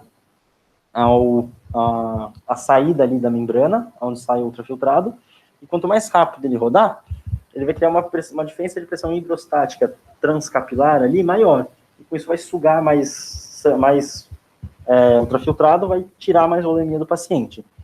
E como o banho já vem ali uns 90 litros embaixo da Genius, você não consegue colocar mais volume lá dentro, o que você tirar de volume, você tem que jogar em algum outro lugar. Esse balde que a gente deixa aqui em cima da Genius. Aqui é o banho que vem. Como a máquina não tem 2 recipientes, ela joga no mesmo recipiente a UF, o efluente que saiu já, o xixi, digamos assim, da diálise, no mesmo lugar que está o banho. Então, o que ela faz? Ela puxa daqui de cima o banho e devolve aqui embaixo o efluente. De forma que, se você ficar prestando atenção, essa linha amarela aqui, ela vai subindo ao longo da terapia. que é o efluente sendo jogado lá embaixo. E vamos lá, problema. Você chegou no seu plantão, seu paciente está fazendo uma SLED, a SLED começou a apitar, você entrou no leito, você encontra a diálise assim, parada desse jeito. O que você faz? Lu? E aí? Boa. Primeira coisa, você aperta o Start Reset, certo? Quando você fizer isso, você vai ligar a diálise de novo. Isso não vai resolver, provavelmente, o problema que fez ela parar, mas você faz a bomba voltar a funcionar, pelo menos para que o sangue todo não coagule aqui nesse sistema, e você não perca tudo isso de sangue, você possa pelo menos devolver ele para o paciente, para ele não perder 600 ml de sangue. Beleza, você apertou o Start Stop, no Start Reset. A segunda coisa, o mais comum de dar problema, de fazer parar a SLED, é problema na pressão. Isso pode ser ou porque o filtro está coagulando, está subindo muita pressão, ou porque você tem um problema no seu acesso e você não está conseguindo puxar ou devolver o sangue. Se a pressão estiver muito alterada, a gente vai discutir um pouquinho mais para frente os valores de normalidade e como que eles são, mas se a pressão é essa luzinha do meio, que vai estar piscando. A ideia é você jogar o seu valor de normalidade, pelo menos para que a pressão que o sistema está medindo fique ali no meio, mesmo que ele seja alterado, e chame o enfermeiro da diálise para pelo menos tentar devolver esse sangue aí para o paciente e que ele não perca esse sangue, tá? Isso aí na urgência, na hora que a diálise parou. Essa daqui é a Multifiltrate. Ela é atualmente a máquina mais comum que a gente tem aí para terapia contínua, tá? Antes era da Pact. Eu vou falar um pouquinho dela também, porque de vez em quando ela aparece aí ainda. Essa é a interface da Multifiltrate. Nela, a gente consegue ver 3 pressões, que é a pressão da via arterial, a pressão da via venosa e a pressão pré-filtro, que seria, então, P1, P3 e P2, a gente vai falar daqui a pouco. Aqui a gente consegue ver, então, quanto de UF a gente está querendo tirar do paciente. Aqui taxa está entrando a solução de substituição, caso você esteja fazendo uma hemofiltração. Aqui taxa está entrando o dialisato, caso você esteja fazendo uma diálise, ou, né, os dois, caso você esteja fazendo uma hemodiafiltração. Certo? Aqui no cantinho fala qual que é o modo. Aqui fala a dose do citrato e do cálcio, que vai ser o nosso sistema de anticoagulação da diálise, que a gente vai falar logo mais. E aí, aqui no canto, você vê o fluxo de sangue, tá? O fluxo que a máquina está dando para o sangue do paciente. Beleza. Aqui é a Diapact, é uma máquina que aparece um pouquinho menos, mas que antes era campeã aí do HC, a gente fazia sempre as terapias contínuas nela, e ela tem algumas peculiaridades. Principalmente o fato de que na Diapact você não consegue colocar o citrato e o cálcio, que são o nosso sistema de anticoagulação aqui de escolha. Você tem que, então sempre que você achar uma Diapact, você vai ver 2 bombinhas montadas em cima dela, correndo cálcio e correndo citrato. O mais importante de lembrar, aqui é o monitor dela, né? Você vai ver as mesmas pressões que a gente tinha falado antes, ó, pressão arterial, PBE, que é a pressão pré-filtro, e PV, que é a pressão da via venosa, e aqui você vai conseguir ver a UF. Tá meio ruim de ver, mas está escrito 300 ml hora aqui para esse paciente. Tem que lembrar que como a Diapact não consegue infundir cálcio e citrato nela, ela não sabe o quanto você está dando de cálcio e citrato. Então, quando você for colocar o UF no paciente, sempre tem que ver quanto que ele está recebendo de citrato, quanto está recebendo de cálcio. Nesse caso, está 225 aqui, 24 aqui, que vai dar uns 250 ml hora, mais ou menos. Então, se você quiser deixar o seu paciente zerado, sem perder o F, você vai colocar pelo menos 250 ml hora aqui. E aí, o que você colocar acima disso é o que você está, de fato, tirando do paciente de volume, por hora. E aí, então, para terminar, aqui a gente vai falar um pouquinho de anticoagulação, pressão e fração de filtração, tá? Estamos na reta final aí. Como que funciona a anticoagulação na nossa terapia contínua? A gente sabe que se a gente não anticoagular o paciente de forma alguma, a chance desse sangue passando com baixo fluxo por capilares de alta resistência, a chance disso coagular e de sua diálise não funcionar é muito grande. Então, como é que a gente anticoagula? A gente não quer deixar o paciente anticoagulado, porque isso ao paciente. Então, a gente faz o que a gente chama de anticoagulação regional. O citrato, o que ele faz? Ele quela o cálcio do sangue. Ele já o cálcio, tira o cálcio do sistema, e a gente sabe que o cálcio está diretamente implicado na cascata de coagulação. Ele é o fator 4 da cascata, e ele interage com os fatores 2, 7, 9 e 10. Então, quando você tira o cálcio, você anticoagula o seu paciente. Então, como você não quer que o sangue coagule aqui no filtro, que é o lugar aí de maior risco, você coloca o seu citrato antes do filtro. Então, você puxou o sangue do paciente, coloca citrato aqui, de forma que o sangue depois do citrato está sem cálcio e está anticoagulado. A hora que passar pelo filtro, não vai coagular, e a hora que você for devolver o seu sangue para o paciente, você quer reverter isso que você fez. Você vai devolver cálcio para o paciente. E como que você vai monitorizar se a sua anticoagulação está adequada? Você colhe o famoso cálcio pré e cálcio pós. Cálcio pré e pós, pré e pós em relação a quê? Em relação ao citrato. Certo? O cálcio pré-citrato é o do paciente, você pode colher da PAI, por exemplo. É um cálcio normal, você não quer alterar o cálcio do paciente. O cálcio pós-citrato é o cálcio que você quer que seja baixo, porque você quer que o paciente esteja anticoagulado depois de dar o citrato para ele. Então, você pode colher o cálcio pós aqui, tem um hubzinho sempre depois da membrana capilar ali, que você pode pegar o sangue, e você pode colher o cálcio pré ou da via da diálise mesmo antes do citrato, ou, mais comumente, a gente pega da PAI do paciente. Qual que é a dose que a gente tem que dar de citrato para o paciente? Vocês concordam que o citrato você está dando para quelar o cálcio do sangue. Então vai ter uma relação direta entre o quanto de sangue eu estou puxando e o quanto de citrato eu tenho que dar, certo? Quanto mais sangue eu estiver puxando, mais citrato. A dose que a gente calculou, assim, pelo menos quando a gente liga a diálise, uma dose estimada aí para tentar fazer uma articulação adequada, é por volta de 10 milimols por litro de sangue que você estiver puxando, tá? Então citrato é a relação direta com o fluxo de sangue que você está dando. E o cálcio que você está repondo, ele vai ter alguma relação com o citrato que você está dando, mas ele vai ter relação também com o banho que você está passando. Porque o seu banho, na diálise, ele não tem cálcio. Então, tudo que você estiver dialisando ou filtrando, você vai estar roubando o cálcio do paciente. Então, você repõe o cálcio com uma relação direta do efluente que você está tirando aqui do capilar.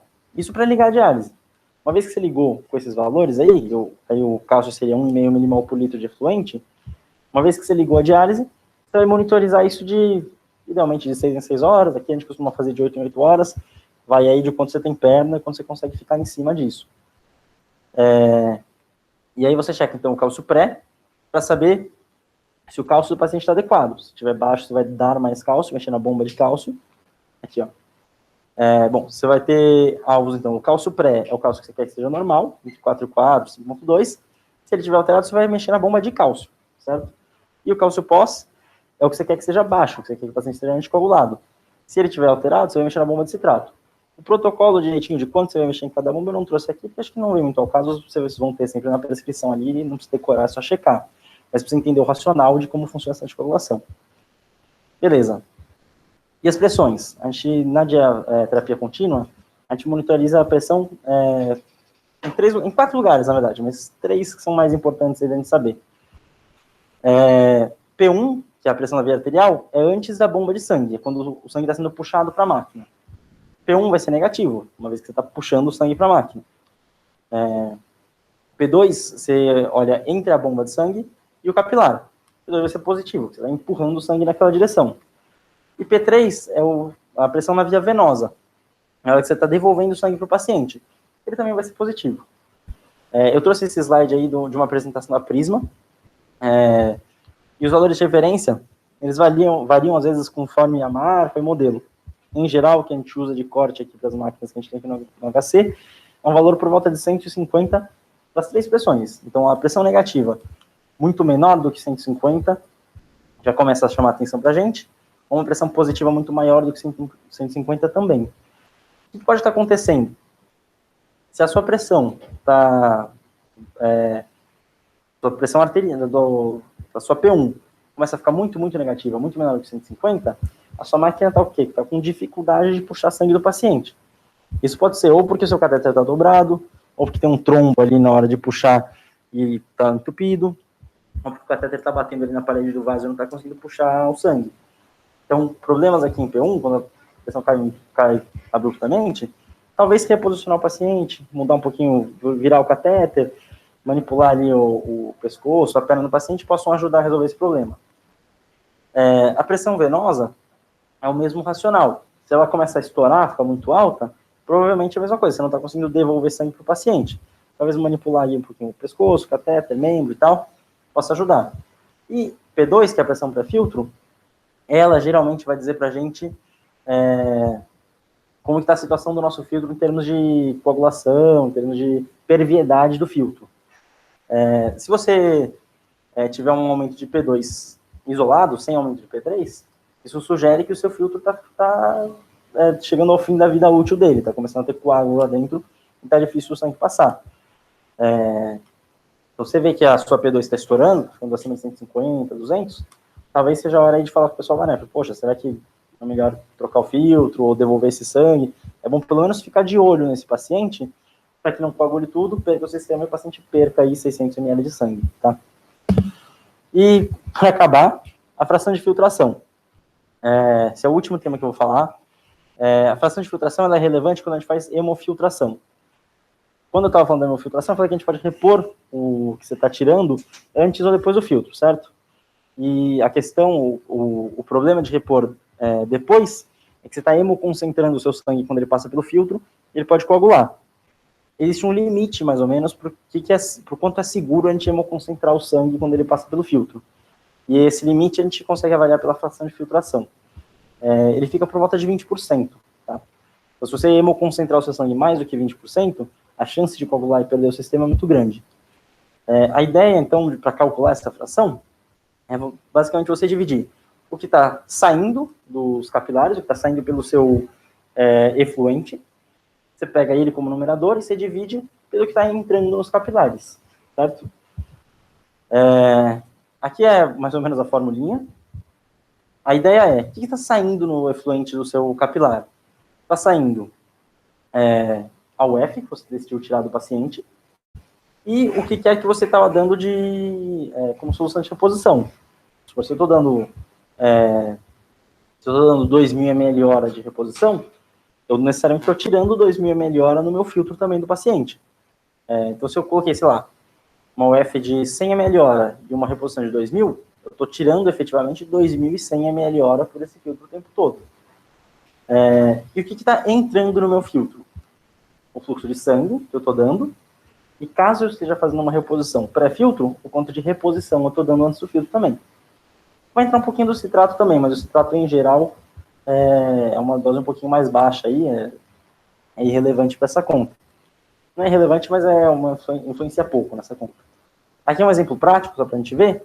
Um paciente que está fazendo uma CVV-HDF, uma hemodiafiltração, uma reposição pós-filtro, tá? A reposição está entrando depois.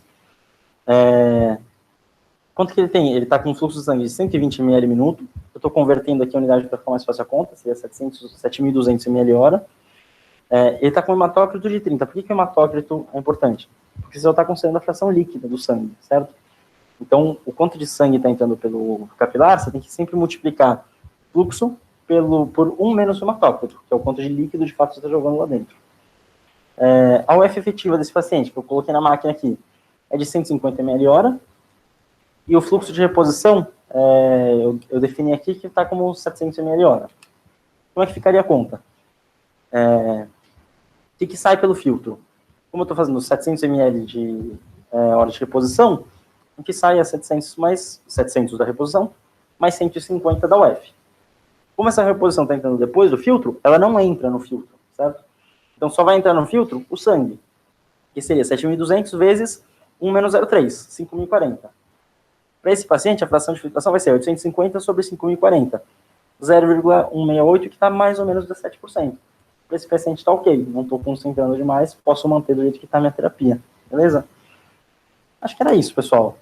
Desculpa, eu sei que é muita coisa, é meio pesado, mas eu espero que tenha ajudado um pouco.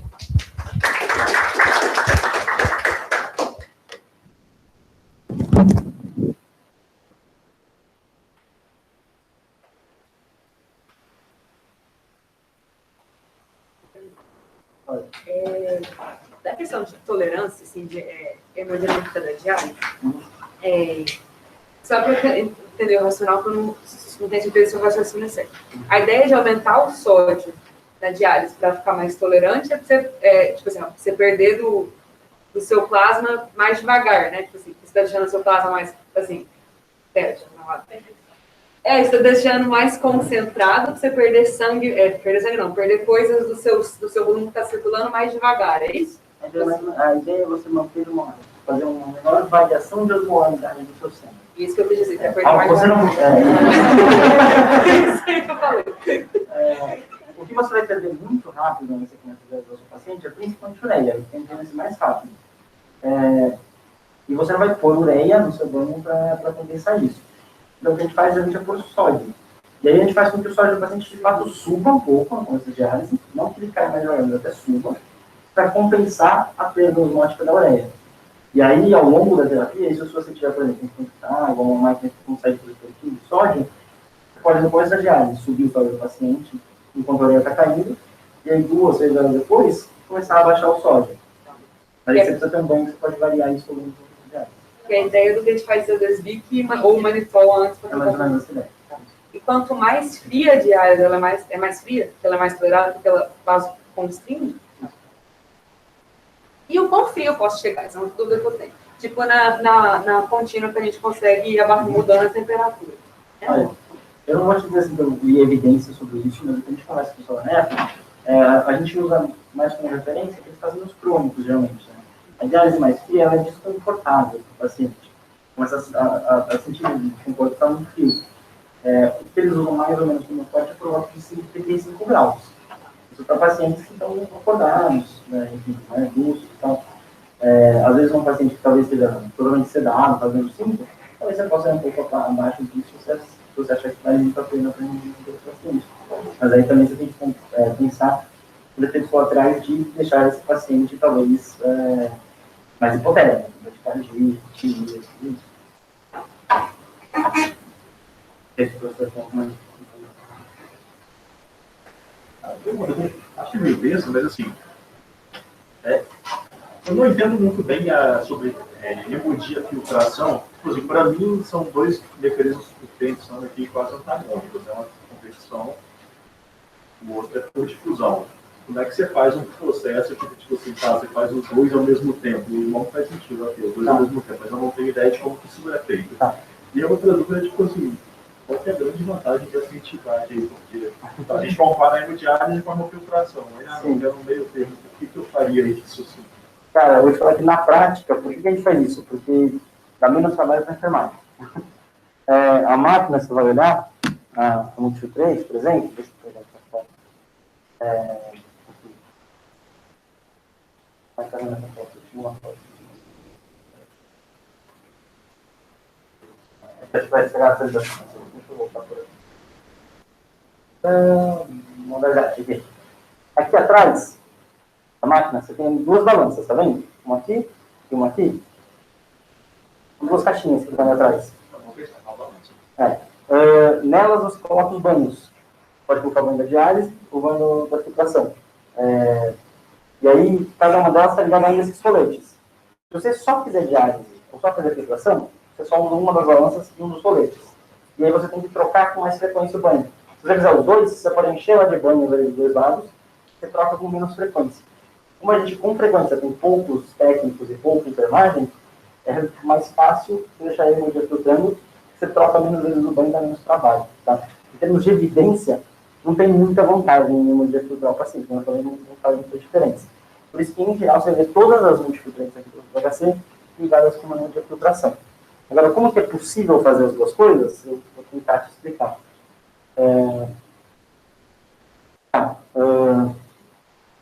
Eles não são exatamente antagônicos, eles são complementares. A hemodiálise vai passar o dialisado por volta dos capilares e fazer a troca. Se você não estivesse fazendo hemodiálise, você ia ter o sangue passando pelos capilares, em volta dos capilares já está seco, aquela frente do soro. Então, a hora que você cria uma pressão prostática, você joga o plasma e está vazando para fora, certo? Quando você faz a hemodiálise, está passando o dialisato lá, mas você também está extravasando o plasma para fora. É assim que você tira o ECMO do paciente, por exemplo. Certo? Então, quando você faz hemodiafiltração, você passa o dialisato em contracorrente, só que você tira uma UF muito maior, uma UF de, sei lá, 700, 800 ml hora. E aí você compensa isso colocando o seu banho de reposição antes ou depois. Mas é essencialmente o mesmo método, eu só uso filtro com poros um pouco maiores, e você cria uma pressão hidrostática, uma diferença de pressão hidrostática transcapilar maior. Então, você tira mais plasma de dentro e você faz as duas coisas, que é a lisa e hemofílica. Faz sentido? Aí o plasma que você tira lá de dentro, ele fica junto com o que vai ser o banho da hemodiálise, né? Isso. Então, ele se mistura com o banho de água. A parte da diálise fica menos eficiente um pouco, porque está saindo soluto do seu sangue para ela. Ou ela, às vezes você monta um banho de menos concentrado também. Não, você não vai mudar o seu banho, você chama de filtração. Eu entendi. Você diminuir o seu banho de diálise quando você está tirando lá. Faz sentido. Eu nunca tinha parado para pensar nisso, então não é verdade. Professor, não. Não funcionou. Eu vou tratar mais dinheiro, porque tá botando 2 anos. Mas assim, falou que não faz, que a diálise é como chá, né? Só você coloca uma coisa super. Ah, você acaba de mas eu ainda. Chá, você só, tipo, ele vai. Tem algo mais concentrado, né? E o menos concentrado, que é o diluente, a água, no caso. A filtração é o café coado normal. Você coloca algo e vai ter uma pressão hidrostática que vai levar o componente por arraste. E a hemodia, a filtração, eu elaborei, é a prensa francesa, porque se você deixar lá e só misturar o café, aquilo em algum tempo vai diluir, mas você aplica uma pressão e forma o hemodia filtrado.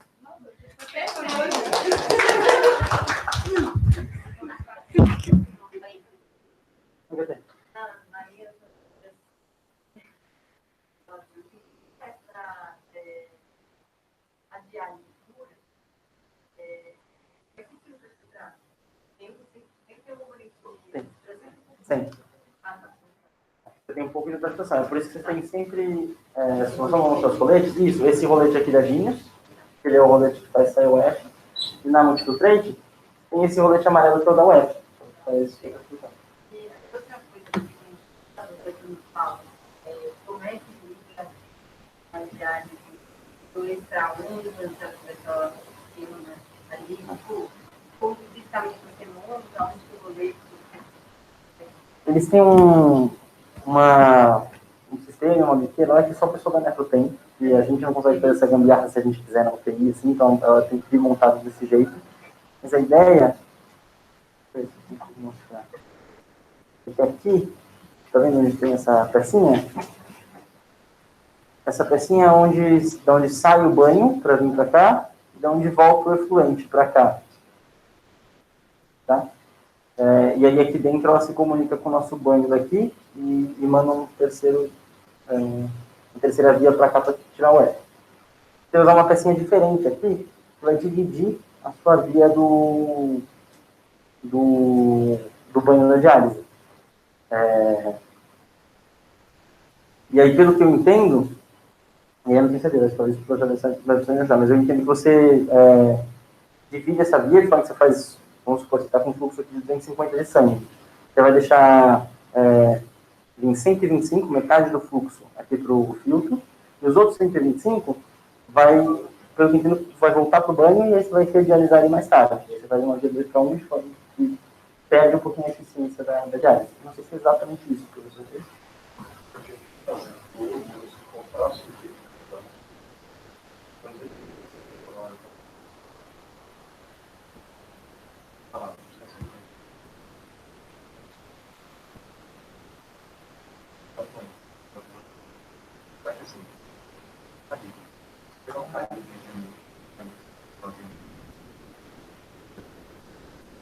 Não é necessariamente o metade do rádio. Pode estar ligando. Só que eu não sei. Quando você está fazendo diálise, geralmente vai tirar. Daí é por convecção. Você vai estar removendo o soluto por diálise. Não, mas a parte ultrafiltrada. De conversão de ultrafiltração para tirar a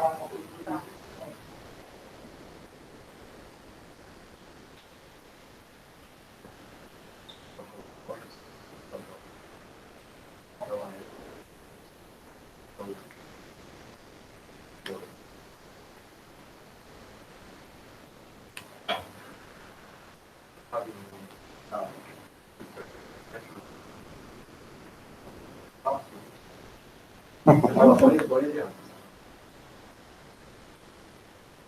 Eu só não entendi esse 2-1. Eu também não tenho nenhuma lista de perguntas. Então, é assim, geralmente, eu falei, você na Genius aqui, por exemplo, o quanto de sangue está passando aqui pelos capilares é o mesmo fluxo de banho que está passando em contracorrente. E a 2-1 é ligar o dialisato num fluxo menor do que o sangue está passando. Então, isso perde mais eficiência na sua diálise, caso você queira uma variação menor de normalidade, Experiência, então. Mas é isso, não altera o F. Não, você pode ligar o F se quiser. Eu preciso alterar a tolerância. Porque para mim faria mais sentido, às vezes, eu... Por que eu faria isso? Você pode também mexer, mas isso que você falou também dá para fazer. Se você quer diminuir assim, uma... Pode fazer só um tempo. Você vai Vai desperdiçar 90 litros de banana que você não usou. Ou eu posso zerar o F por um tempo. Se zerar o F não vai diminuir a eficiência da sua diálise. Não pensando. O que a gente está pensando aqui é, por exemplo, um cara que está com SOI de 160, você tem um banho com SOI de 128, e você não tem contínua. Você quer dar um jeito de... Entendeu? Não, eu tô pensando Você pode fazer por mais tempo. Às vezes você faz por mais tempo e 2-1, é isso? Por menos tempo. Por menos tempo. Quanto mais Por menos tempo. É isso que a gente faz na primeira. Aquela primeira. Isso, aquela diálise de 4, de 2, 3 horas, é isso? Na primeira da vida, e a gente vai ter bastante. Assim, se eu for dializar um paciente que está instável, eu não tenho contínuo. E, por exemplo, a minha urgência de hábito, vamos falar, mais uma hipercalemia ou qualquer uma outra hipolemia, eu posso zerar o F tempo ou não, né? Sim, eu posso sim, zerar, tipo assim, vou dializar 5 horas, né? Pode dializar 5 horas sem um F. Não posso sem o F, eu sei, mas se eu quiser ainda, eu tenho essa capacidade de zerar por 2 horas e depois... É uma coisa que vocês me diferente.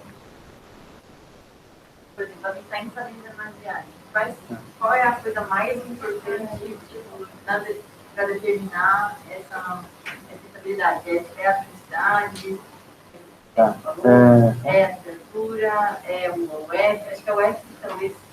Assim, geralmente, isso depende às vezes um pouco do momento em que você está da diálise, e depende muito, é claro, do seu paciente. Às vezes não tem nada a ver com diálise e está estabilizando porque ele fez pneumocora, que está estabilizando. Se você excluiu outras causas e você acha que talvez seja realmente relacionado à diálise, se você acabou de ligar a diálise, faz, sei lá, 15 minutos, 20 minutos, o mais provável é que não seja algo relacionado ao UF, por exemplo. Porque nem deu tempo de você tirar muito UF. Você até, na verdade, deixou o paciente... você não deixou ele quebrando porque está entrando ou está saindo. Mas, enfim, você tirou, sei lá, 20 ml do paciente, isso não vai estabilizar ninguém. O que pode estar causando essa instabilidade são principalmente duas coisas. Uma é a variação de osmolaridade, talvez seja muito rápido, e outra é a temperatura. Talvez você tenha ligado um banho aí com uma temperatura muito quente. O banho da Genius, por exemplo, se for uma intermitente, ele chega geralmente quente para o paciente, a 37, às vezes 37,5, para que ele vá perdendo a temperatura ao longo do banho e isso vai melhorando. Às vezes você liga a diálise muito quente, o seu paciente fica vasoplégico, e choca. Não pode ser de temperatura.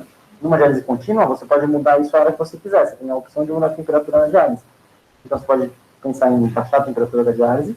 Na Genius não vai ter como você fazer isso. Mas uma diálise contínua sim. Agora, se você já ligou a sua diálise, ela está rolando uma contínua, está lá um dia. Você mexeu na UF agora, faz meia hora. Você mexeu na UF e aumentou ela muito.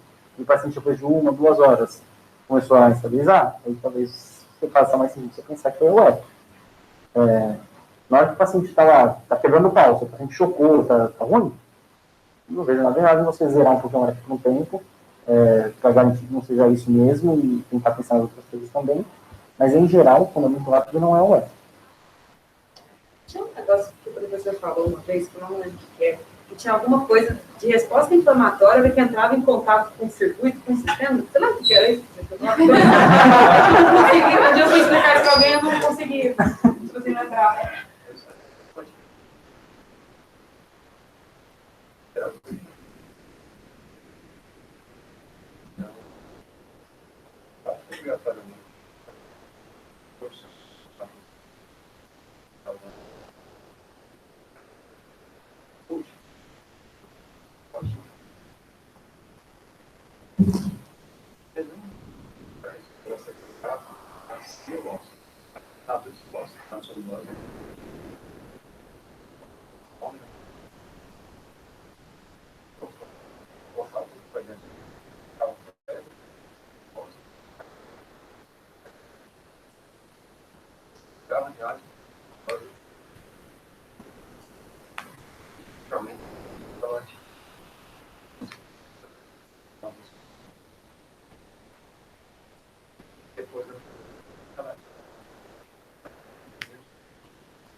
E atualmente, então, elas são mais biocompatíveis. Isso não é tanto problema mais. Eu tenho uma dúvida da anticoagulação. A anticoagulação contínua a gente pode considerar. É o melhor na literatura, já é melhor. Tá, mas vamos supor que o paciente está anticoagulado por alguma outra coisa. Não sei. E aí você não vai acrescentar outra anticoagulação no sistema, né? Aí, por exemplo, aqui que você falou, a tendência desse paciente é ficar hipocalcêmico ao longo do tempo. Uhum. Você tem que ligar o cálcio mesmo se você não ligar o citrato. Sim.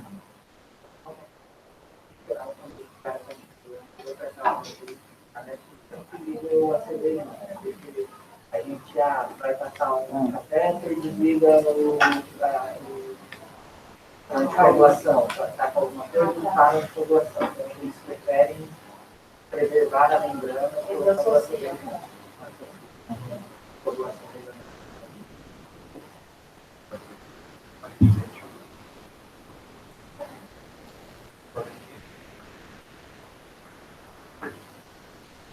E aqui eu acho que estamos fazendo trabalho, até outro dia.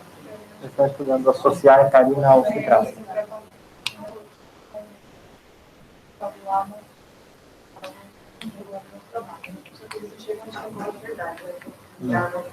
A ideia da heparina é uma dose baixa que não altera esse GPA.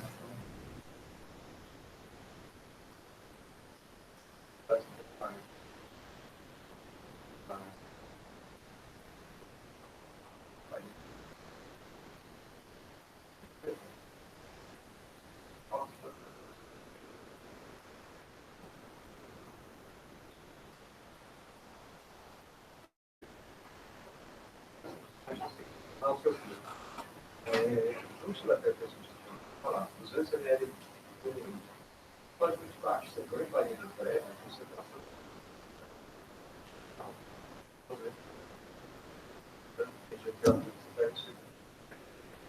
Você bota uma coisa limpada 90 graus, 45 graus. Isso que você está colocando aqui no sangue, às vezes vai na fase diferente. Então, não necessariamente de tanto problema no se o fluxo é de 200 ml por minuto, você está colocando 10 ml por hora, vai ser muito. Vai imaginar. Com 200, 10 ml. Baixo.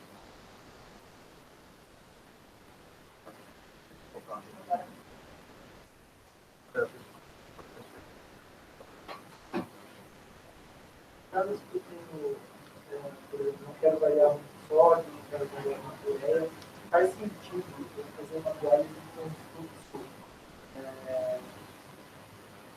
menor ainda, de sangue e amizade, ou não? Faz se você deixar ela também menos tempo. Se você reduzir o fluxo, mas deixar mais tempo a diálise, vai dar a mesma coisa.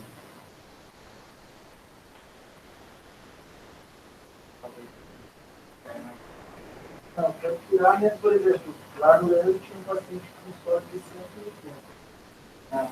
E aí a gente queria variar menos o sódio, e a dúvida é se a gente colocou na contínua e eu mudasse o fluxo tanto de sangue como de dializar para diminuir o tempo, para diminuir essa. Você está dizendo, não, você está falando de uma dose da diálise. Uma dose de uma diálise.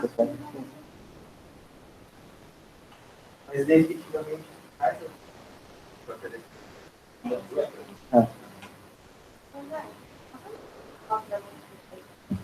Não fala o que é?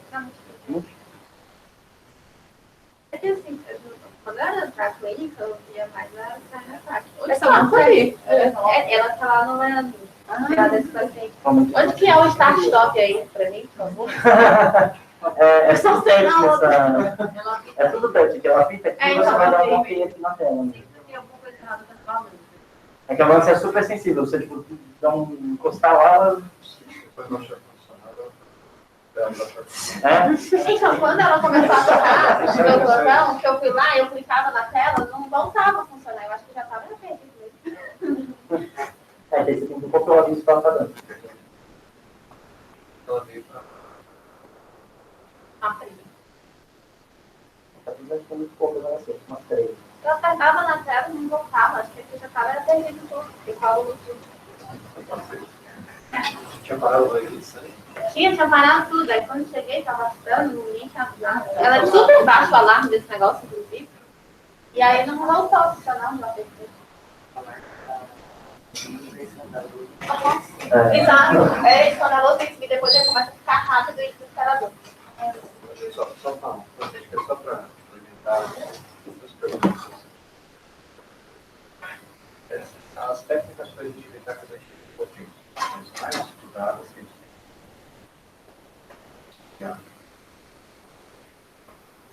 também posso falar verdade. Esse mental comunitário é uma coisa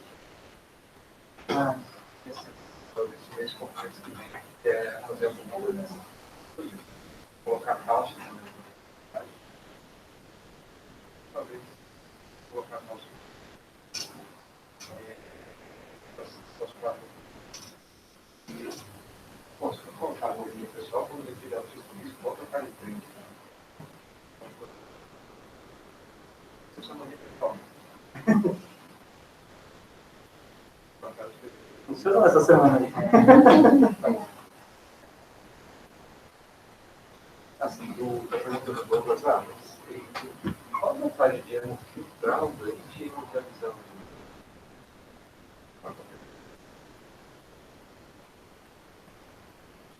Detalhes iguais em tudo. Só uma coisa. É o que o André falou para vocês. Eles tragam o consciente. Filtrando.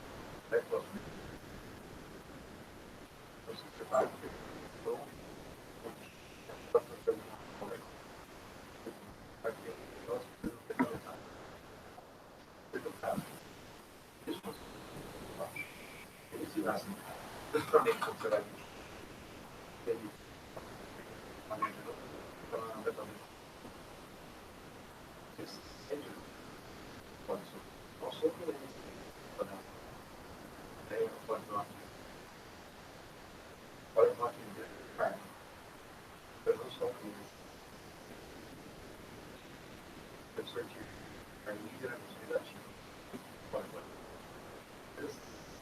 vocês acham que pode perder alguma coisa?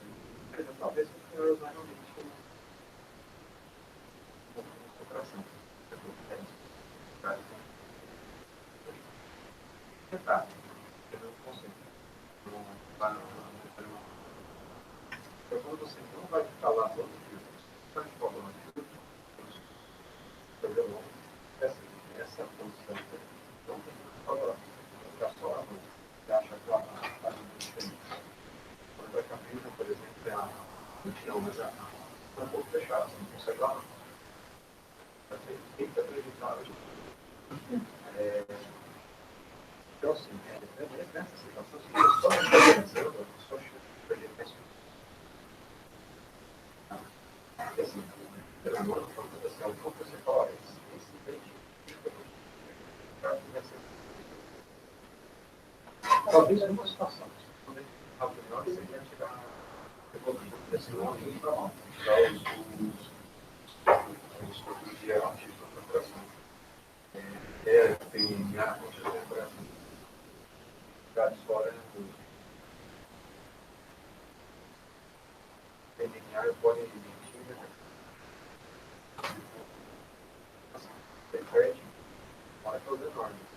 A gente faz poucos níveis.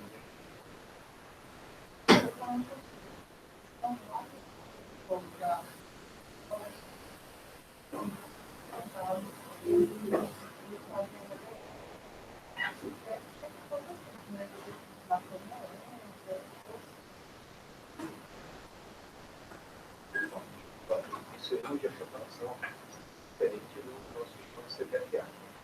E faz uma situação. Eu vou faz uma eu vou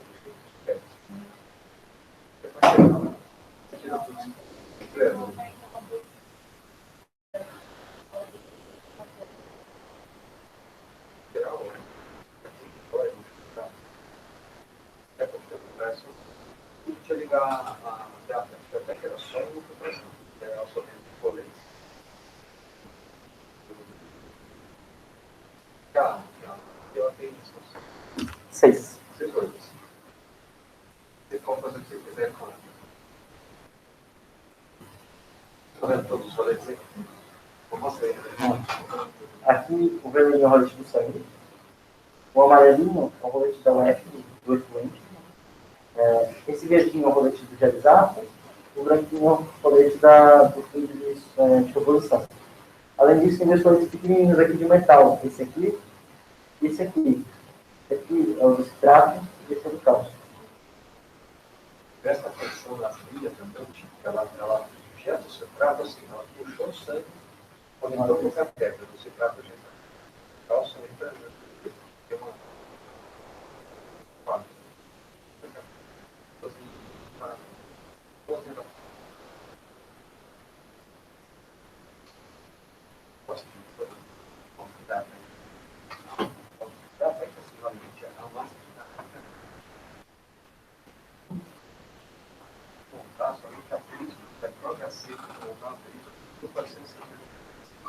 essa aqui, dependendo se você pegar o vermelho de bombom ali, aí está rodando.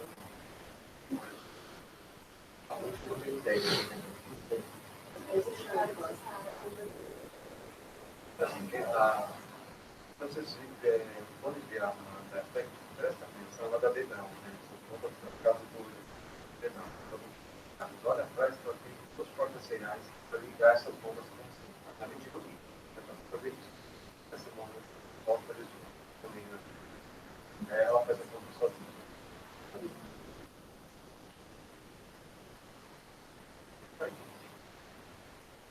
Já é um negócio legal.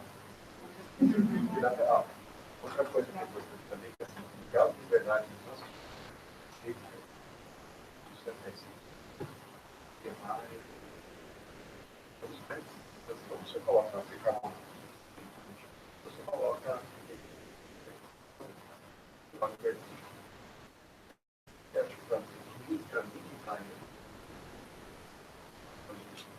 deixa de ligar a máquina essa vez de café. Vamos lá, faça as contas quantidade de sódio, quantidade de carbonato, quantidade de cloro, veja quanto está fora do seu grupo. E por algum motivo o seu leite está super estoque de fora baixo, não é nada. Tem que prescrever, não vai ter floral, deixa eu melhorar.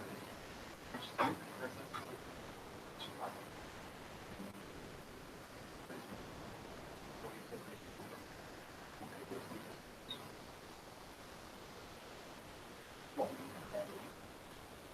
mercado de qualquer música, histórias, depois cuidado para que não tenha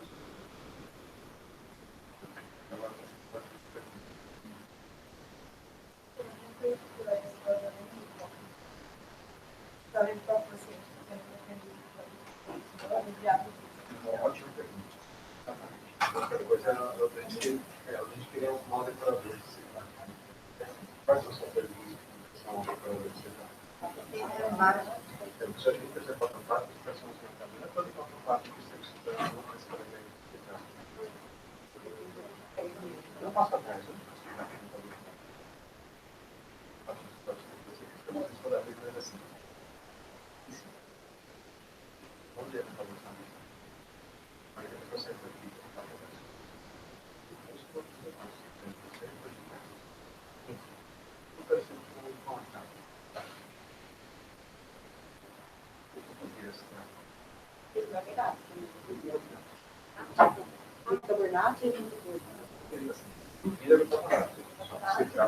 Onde se trata dentro da célula, não é para próximo, toda a célula qualquer, a célula residencial, a célula de tudo.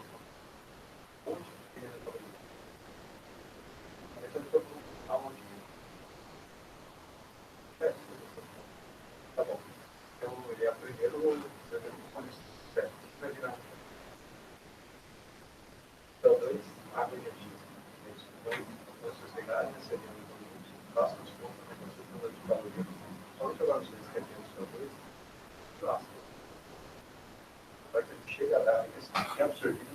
é 100%. Óbvio que vai ser 150%. Também, assim. E a gente pega no Chile, depende só desse patrimônio.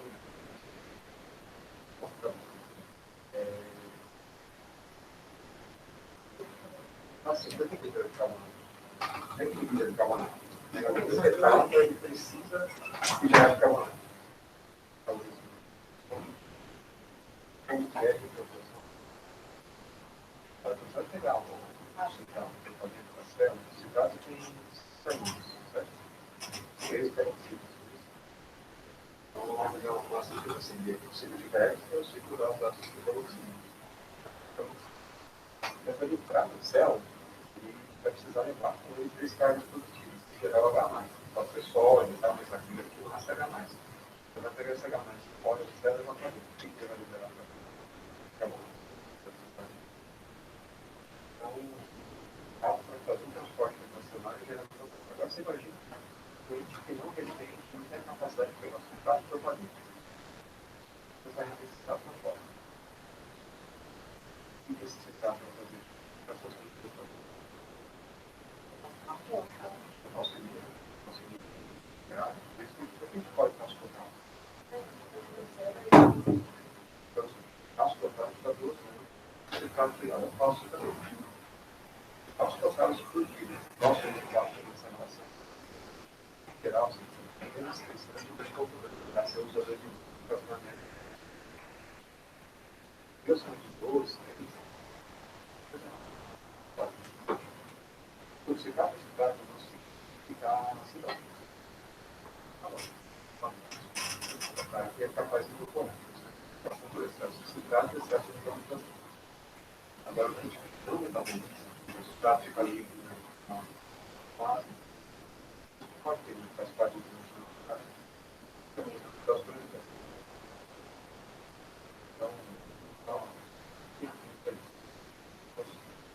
Então, faz com que você possa passar por isso.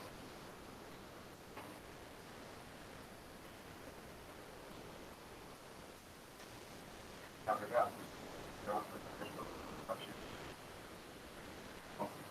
grave.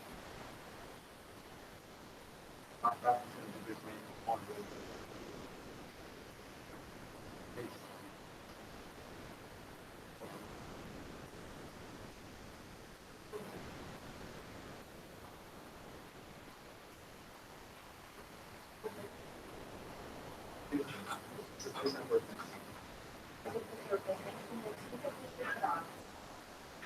Com a funcionalidade boa, Já falei. Agora você precisa tirar. Tá? Toma cuidado.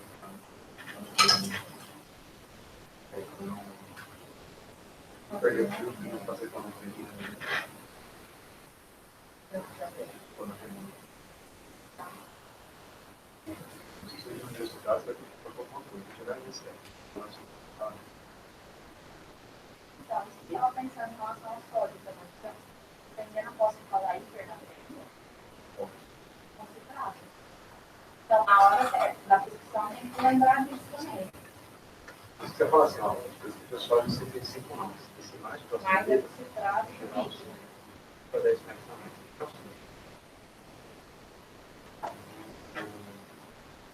Acho que só a gente usa aqui na CD, na área de 2,2%. Deixa eu usar a CD que usa para usar a CD. Quando você for trabalhar no hospital privado, ou eu curso faz com São Paulo, usa também.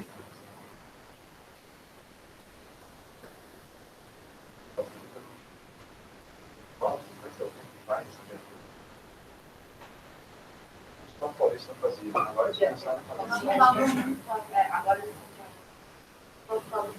vai começar agora. Eu estou aqui mais. A maior parte dos outros serviços não se trata mais. Pode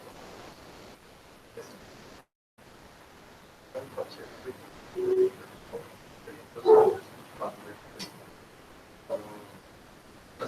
Trabalhava, ficava perto das pessoas, tirava tudo só e ficava só a solução dessa.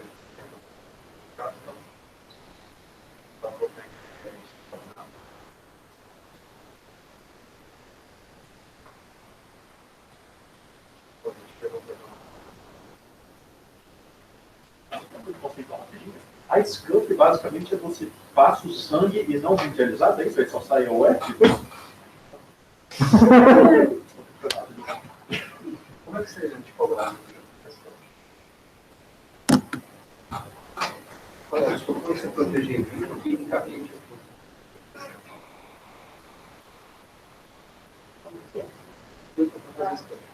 Vai ligar, pega a diabetes, vou ligar esse tanto para 200 dólares.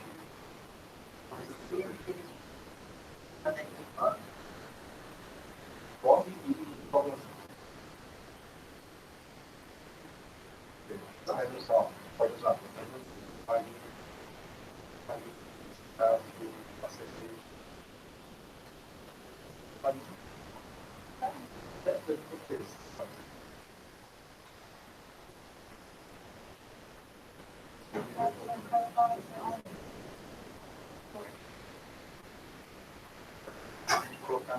Colocar no pré. Ah, tá. Ele já vai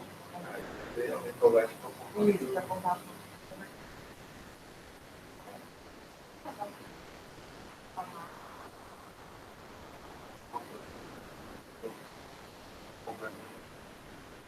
O metabolismo do sindicato.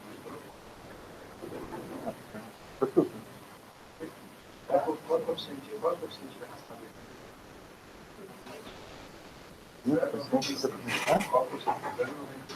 Qual é o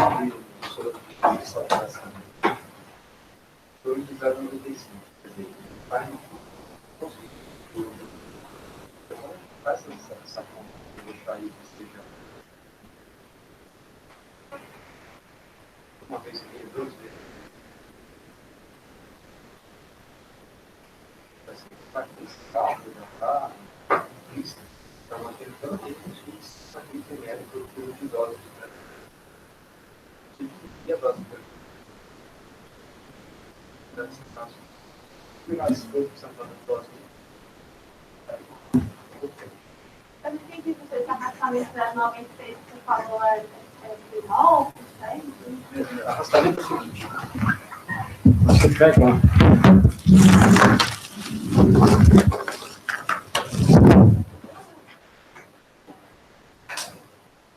Pega lá no fio, você dá o citrato desse lado e dá o citrato desse lado.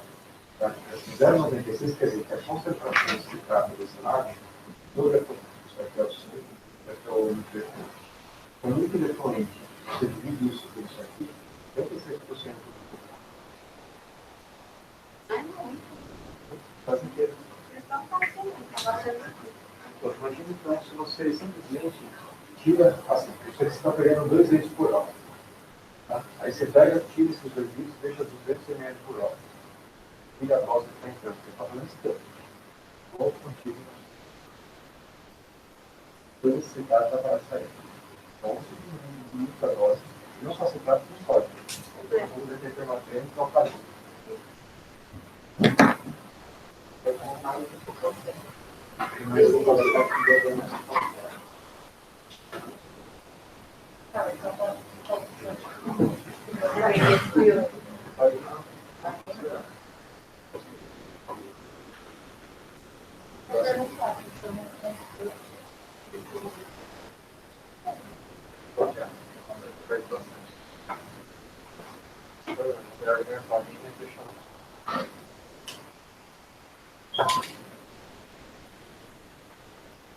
Bom, vocês vão ter uma oficina com o Bruno, fazer os exercícios aí aqui no grupo da base.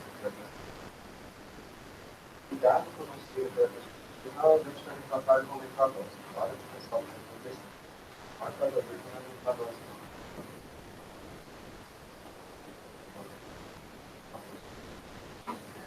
Posso.